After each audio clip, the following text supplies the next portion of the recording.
Here's another example. The circumference of oranges from a certain tree have approximately a normal distribution with a mean of 20 centimeters and a standard deviation of 4. So our steps, first we need to define our variables. X is the circumference of oranges and the distribution. The n is approximately normal with a mean of 20 and a standard deviation of 4. So we've done that. Now we need to draw our picture, and I went ahead and did that. Now let's fill in our picture. We want to know what proportion of oranges have a circumference of less than 18. So 18 is going to be right in the middle, and we want to be less than that. And if you were going to draw it, you need to say this was 18. So we've done that. Now we need to find our z-score.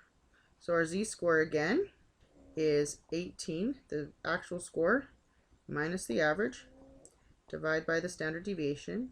In this case, we're going to get negative 0.5. And that should make a lot of sense because that's half a standard deviation below average. And if we had put this on the actual z-curve, this would be 0, this would be negative 1, so this would be negative 0.5. Finally, it says, let's use the table.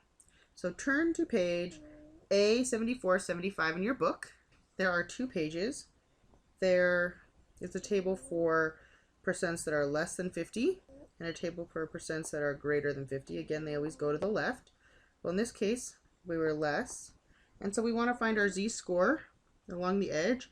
Our z-score was negative 0.5. So right here, it was negative 0.50. So our percent is 0.3085. Again, it's 0.50. So this direction to here, and that is our percent under the curve. So we have 0.3085, otherwise known as 30.85%. And again, let's look at the picture.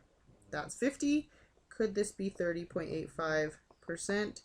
Yes, it could. Next question. What proportion of oranges have circumferences of greater than 18? Well, we could be really smart about it.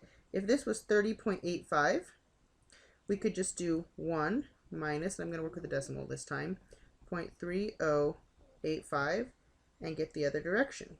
Get the complement of that. So 0.6915 or 69.15%. Again, because the table only goes to the left, that's really the only way to figure this out. So if this was our problem, we'd find for less than 18 and then subtract from 1. Next question. What proportion have circumferences greater than 25? So we have 24, 25, 26, 27. So 25 greater than 25. So I'm going to use my z-score again. I'm going to go 25 minus my average divided by my standard deviation. That would give me 1.25. So let's go back to the table. This time I'm going to use the other part of the table because we're over the mean. So we're going to go to 1.2, and my percent under the curve is 0.8944. So that 0.8944 is the less than mark. We wanted greater than, so we then have to do 1 minus that. We end up with 0.1056, so about 10.56%. All right, D is a little different.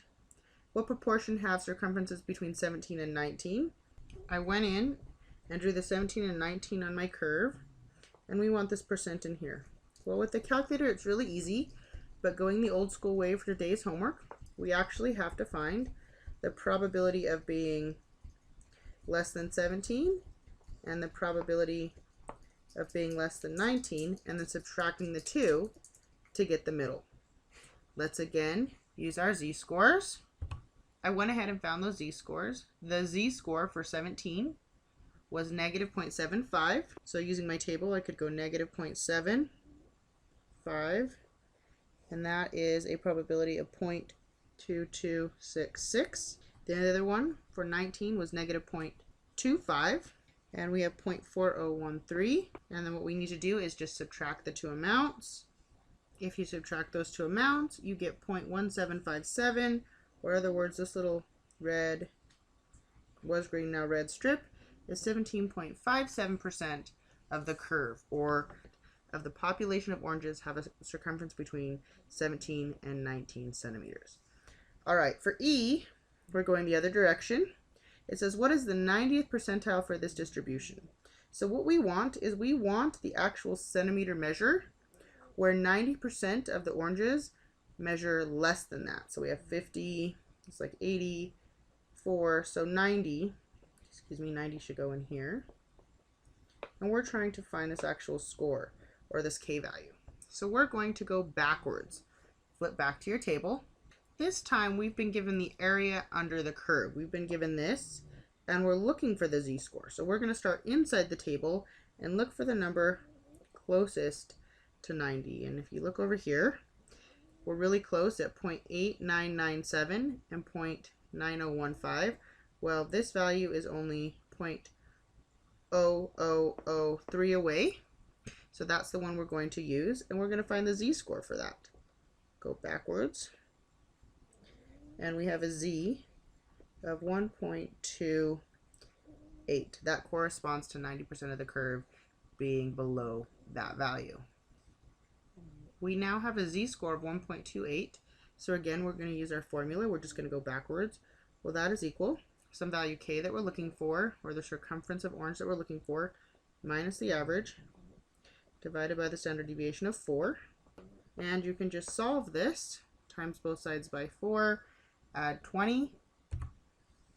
I skipped over the algebra there, but we get a score of 25.12. And let's look at our picture.